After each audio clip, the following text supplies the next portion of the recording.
everybody.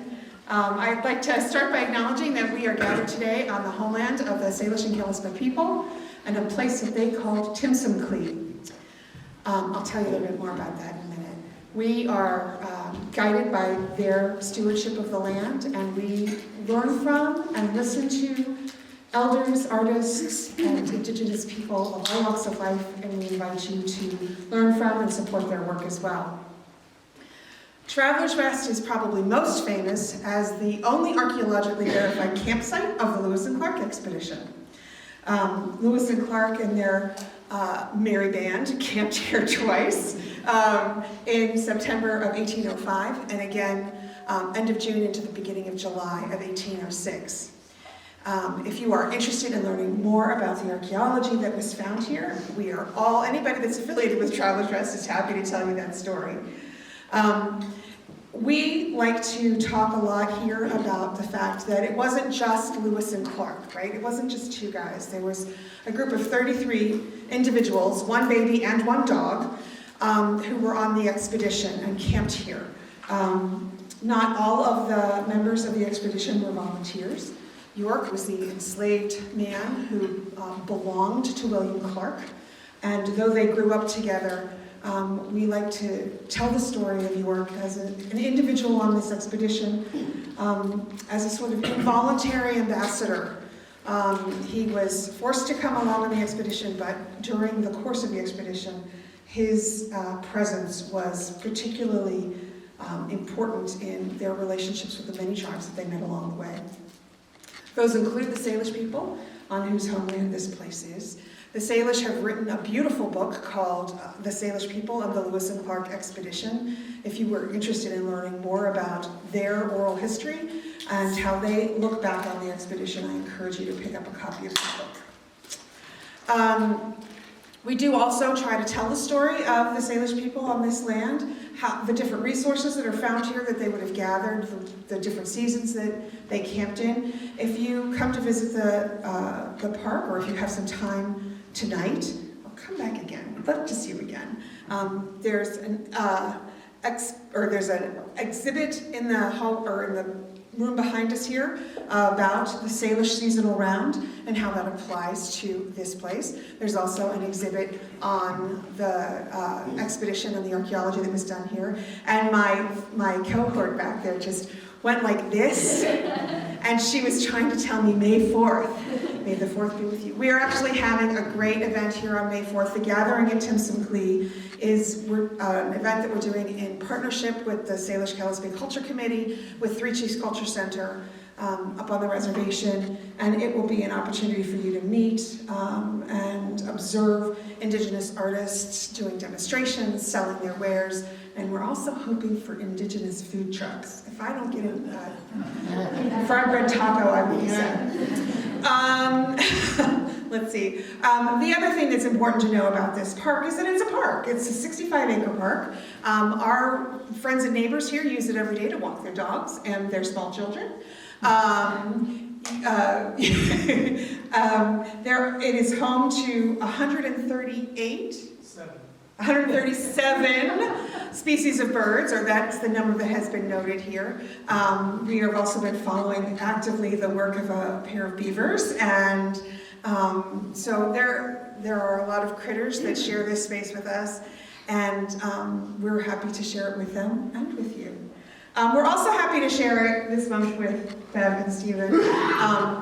Our partnership with Open Air has been really wonderful. You know, the story of Lewis and Clark has been told and told and told again, but we are really excited to work with Open Air artists because they tell that story in a new way. Every artist that has come here has had a different perspective, and has given us some new perspective on a story that we tell again and again. So we're just grateful for that partnership. And I think that's where I'm going to leave it today, and I'm going to let Kelly come on up and introduce our artists. This is kind of my work area, and I've kind of it's difficult sometimes to kind of control your mind, or my mind. And So this, what I'm working on, is creating a limited edition coloring book. And so it'll open up like this, and it'll have colored pencils, and it'll be kind of like a journal. And these are my drawings over here for the coloring book. And I've been editing, and these are out. So far, I'm still kind of working on these. And it's that's my game plan for the coloring book, and also just being inspired by those things that we talked about on our walks. And when I knew about the residency, I started researching the Corps and reading a lot more, and not being a curmudgeon about it, you know. And so I wanted to write some songs, and I've written 6 songs. Oh, wow. And I've really been inspired by a lot of the music that's here and Molly has exposed me to. And the music on the Corps was really a vital thing. There were 5 Métis members of the Corps. And Pierre Crissette was, his mother was Omaha, his father was French, and he was a gifted fiddler. And Gibson was also a fiddler. And they sang a lot. So I've been researching the music that they sang, which, you know, John and Alan Lomax has our treasury of, they recorded 63,000 American songs for the Smithsonian. And so this time period would be called the colonial period. And there's thousands of songs from the colonial period.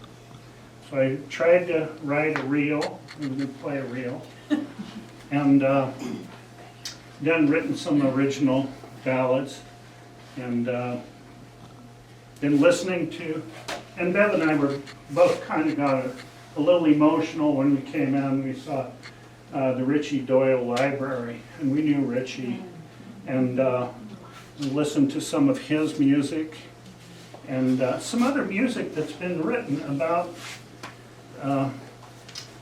You know, I'm really, it's really powerful to listen to the Métis, you know, because it's not purely French, and it's a little Cajun, but it's, you know, it's so damn fun. And, you know, one of the songs that they played was The Rose Tree, and out of The Rose Tree came Soldier's Joy and Turkey in the Straw later. They're all related, familiar, they're family. And I'm not a professional musician by any means, but I just jumped in. It's folk music, and I'll go play some for you. But,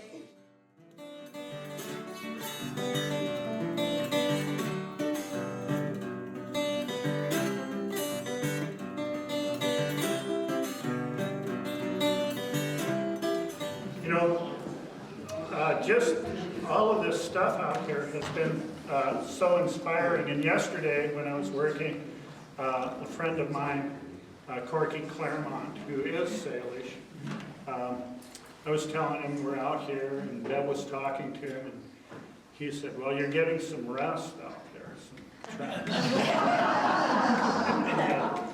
But he said this is a good place to make art, and I thanked him for that, and I think it is really.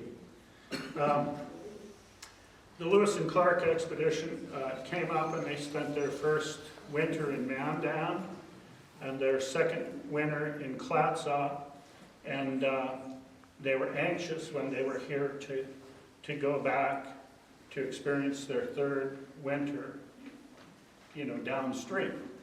So the title of this reel is The Third Winter. And I think we're kind of still in the third winter. So, and because there's 3 different winters, there's 3 different chord changes in the reel. And reels tend to go to a 2/4 beat and go cyclically, so you can play them forever. So I'm just going to play it through 2 times, but you can see how a reel works. You just play so people can continually dance. So they go up the center and they come around and back. And the men danced a lot together and danced with the indigenous people a lot. And the Mandowns, the Nez Perce, the Ninipu loved the music. And they brought their instruments with them to play. And, I think for the people who were traveling, who were Métis, that was really meaningful to them. So, and one of the other crazy things about this is when I started reading about Pierre Crissat, he only had one eye. And I've had all these vision problems in the last year and a half, and I feel like, a comrade. And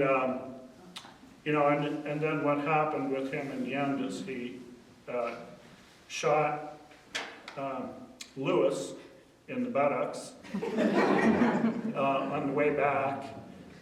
He mistook him for some game, and he was in trouble, even though he was this really colorful musician character guy. And one of the things in some material which I've read, and it totally makes sense to me, is that once he got paid in St. Louis, he got back into Missouri and returned to where the Métis are, which is Montana and North Dakota, the Métis, the Little Shell. And,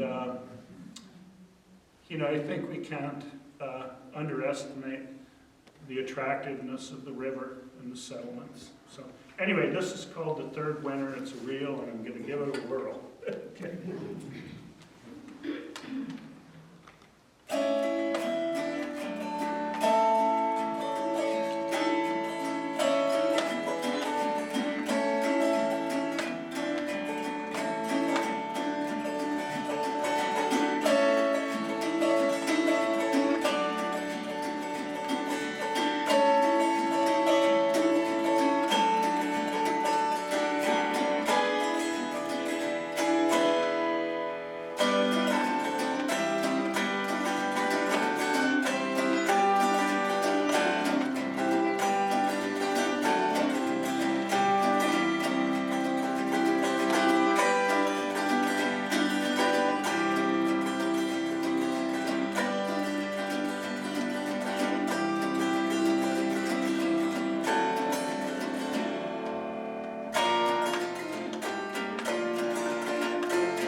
I think my mom would be shaking her head. When Bev and I saw the pileated woodpeckers, I was thinking of this story of when the Corps was coming up the river, and they had seen these prairie dogs, and Lewis had to have one. He had to have one. They'd never seen anything like it, and he was the one credited with calling them prairie dogs because they barked. And so they put 3 men to protect the boat, and they got this row of men with buckets. And they were to get buckets of water to dump it down the hole, and then to drown them out and capture a prairie dog. And they did. but it took them. I mean, they were obsessed with this. And I was looking at the woodpeckers, and they captured quite a few animals, a magpie and the prairie dog, and they sent it all the way back to Monticello. And Jefferson had them alive. Wow. And there were other live animals that were sent back from Mandan down. But anyway, this song is called Be Careful, You Could Be Discovered. Okay. And it's dedicated to the prairie dogs.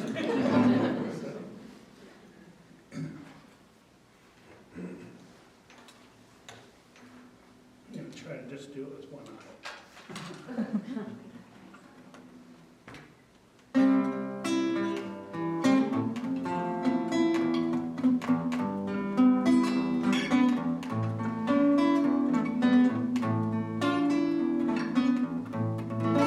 Here comes the cord, the trap is set, the buckets are full, there's only one exit, the flood is on, discovery is nigh, what was once a home is no longer dry.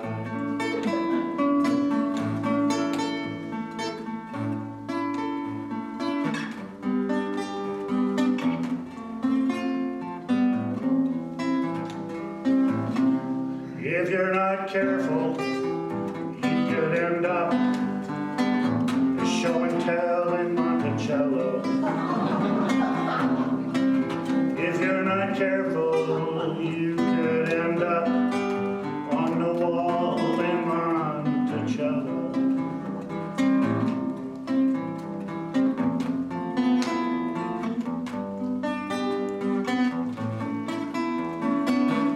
Here comes the corps with horses and guns. It's the start of something that can't be undone. The men, they move on. Discovery is nigh. What was once a home, now many will pry.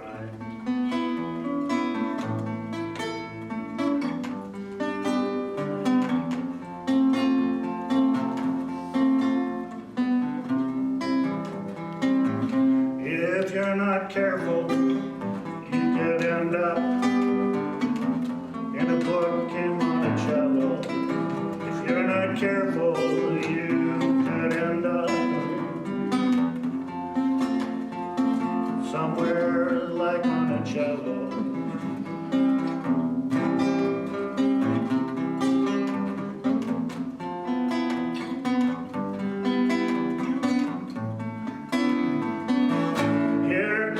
The corps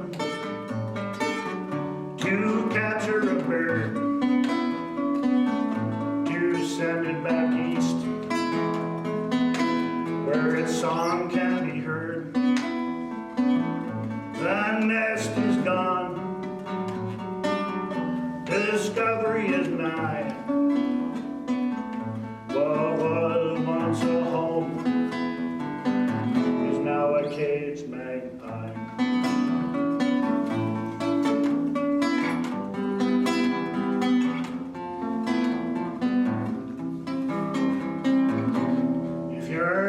Careful, you could end up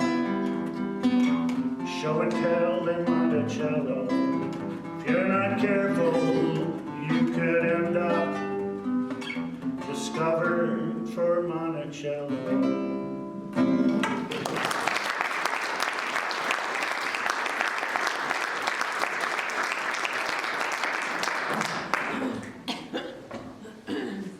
Okay, for the prayer prairie dog.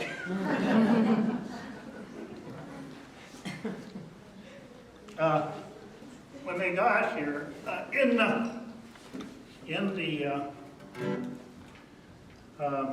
journals, they talk about going up this way, and it's the most terrible mountains. It's described as the most terrible mountains, and it's this terrible trip. And this is an instrumental song, and I call it, oh, let me see where I'm at here. What do I call it? And you guys are welcome to come up and look at these, the way that I write music.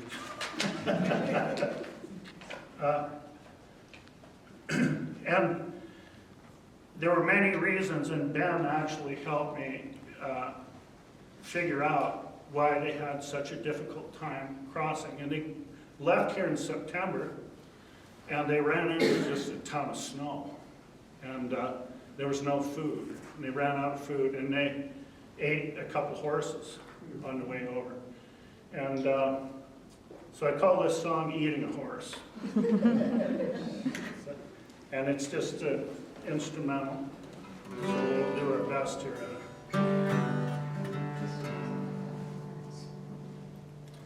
See if we can get a little closer.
And Bev and I were talking about the fire and the hearths, and they took an aerial scan of this area, and they discovered the two hearths.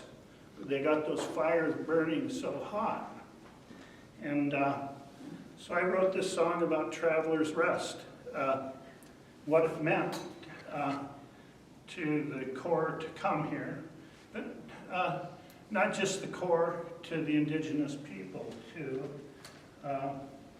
It's a place I hope that we can embrace as a place of rest, you know? So we'll give it a whirl here.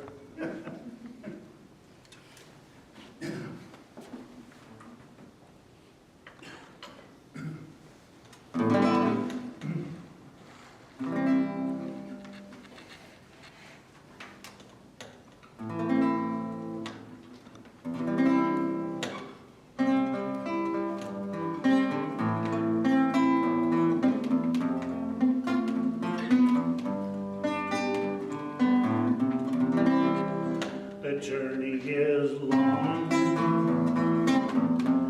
through this land where we roam, yet the stars are the same. as the stars way back home. Give us rest, give us rest, guide us safe each day. All we ask is for some time for a traveler's rest.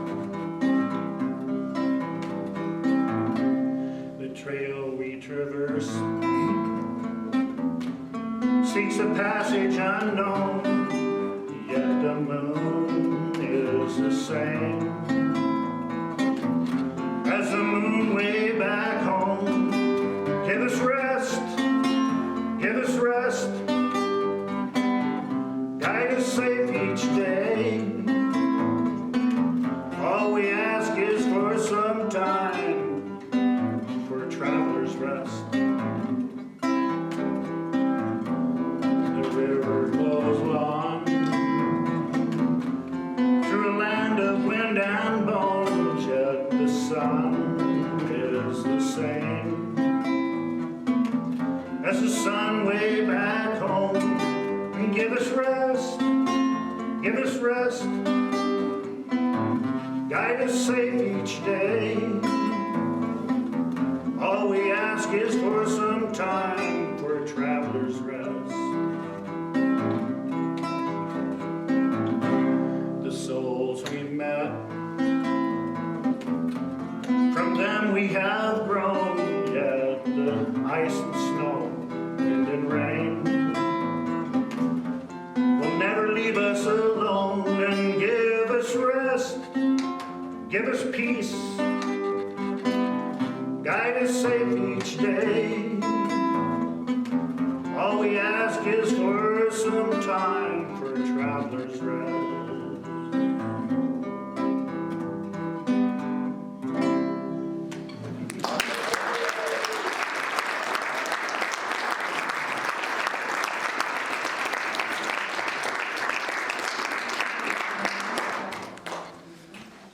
We had talked about the coloring book, and I'm trying to create a limited edition of that. And I'm hoping between this place and Stony, this residency, that we can generate a limited edition and offer them for sale and pump it into this place. And we'll see what we can do. And we'll get it hammered out, figure out the drawings and so forth. So anyway, that's all I had.